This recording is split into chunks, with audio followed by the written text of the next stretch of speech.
दोस्तों, आज की कहानी है ससुराल में घूंघट। ये क्या बहू, तुम बिना घूंघट किए बाहर से चली आ रही हो? मोहल्ले वाले देखेंगे तो क्या सोचेंगे?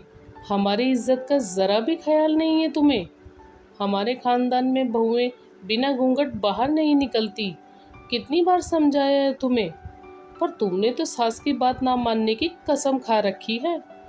तुम्हारी माँ ने तुम्हें सिखाया नहीं कि ससुराल में कैसे रहना है? सोनिया के घर में आते ही सास शोभा जी ने हमेशा की तरह तानों की बौछार करनी शुरू कर दी। सोनिया की शादी 6 महीने पहले ही दीपक से हुई थी। उसके ससुराल में सास ससुर, एक छोटी ननद पूनम और उसका पति दीपक ही था। छोटा परिवार था। ससुराल में सोनिया के लिए बहू वाले सारे नियम लागू थे। सास तेज स्वभाव की थी। घर में उन्हीं का शासन चलता था। घर के सारे कामों की जिम्मेदारी सोनिया को सौंपकर उन्होंने घर के काम से मुक्ति पा ली थी। सोनिया ससुराल के माहौल में बसने की पूरी कोशिश करती थी। घर की सारी जिम्मेदारी भी बखूबी संभालती थी, पर फिर भी कुछ गलती हो जाए तो सास ताने देना शुरू कर देती थी कि तुम्हारी माँ ने कुछ सिखाया नहीं, कोई संस्कार नहीं दिए। बात बात पर मायके वालों का अपमान करती थी। सोनिया अपने संस्कारों की वजह से चुप रहती थी और कोशिश करती थी कि उन्हें शिकायत का कोई मौका न दे, ताकि उसकी माँ के संस्कारों पर शोभा जी ताने न मार सके। सोनिया 2 दिन पहले मायके गई थी रुकने के लिए। आज जब दीपक उसे लेने गया था तो पता चला कि सोनिया अपनी मौसी के यहाँ गई थी, जो थोड़ी ही दूरी पर रहती थी। दीपक वहीं पर रुककर उसका इंतजार कर रहा था कि तभी शोभा जी का फोन आ गया।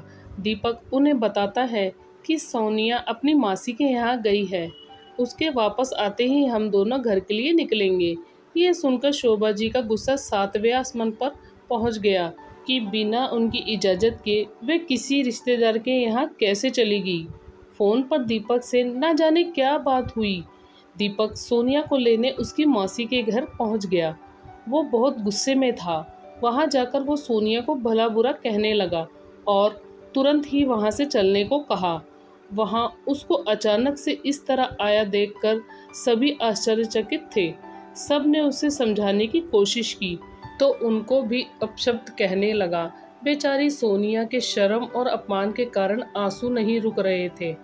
दीपक उसे लेकर सीधे अपने घर आ गया। दीपक के व्यवहार से दुखी सोनिया रोते हुए कब घर आ गई थी उसे पता ही नहीं चला। घर में कदम रखते ही शोभा जी ने उसे फटकारना शुरू कर दिया। तुम बिना घूंघट चली आ रही हो, एक तो बिना बताए अपने रिश्तेदार के यहाँ चली गई। यही सिखाया है तुम्हारी माँ ने तुम्हें? सोनिया, जो दीपक के बर्ताव से पहले ही बहुत क्षुब्ध थी, आते ही सास के ताने सुनकर उसका सब्र का बांध टूट गया। वह बड़ी गुस्से में बोली, मम्मी जी, मेरी माँ ने मुझे बहुत कुछ सिखाया है और ससुराल में कैसे रहना है आप सिखा ही रही हैं, पर मुझे लगता है कि कुछ संस्कार आपको अपने बेटे को भी देने चाहिए थे कि दामाद होकर ससुराल में किसी के यहाँ बिना बुलाए ना पहुँच जाए। और किसी का अपमान करने का अधिकार तो उन्हें बिल्कुल भी नहीं है, क्योंकि संस्कारों की ज़रूरत सिर्फ बहू को ही नहीं होती है। दीपक ने सोनिया से कहा, तुम माँ से बदतमीज़ी कर रही हो। मैं माँ से बदतमीज़ी नहीं कर रही हूँ, बल्कि उन्हें बता रही हूँ कि जिन संस्कारों की उम्मीद वे अपनी बहू से करती हैं तो बेटे से भी होनी चाहिए। बहू को कैसे रहना चाहिए ये बात तो मम्मी जी हमेशा बताती हैं, पर दामाद को ससुराल में कैसा व्यवहार करना चाहिए ये बात शायद आप बताना भूल गई। सोनिया से ऐसे जवाब की दोनों को उम्मीद न थी। उनका जवाब सुन और उसका गुस्सा देख दोनों ने चुप रहना ही उचित समझा। शोभा जी ऐसा दोबारा ना होने का आश्वासन दे अपने कमरे में चली गई। दोस्तों, आपको ये कहानी कैसी लगी हमें कमेंट करके ज़रूर बताएं।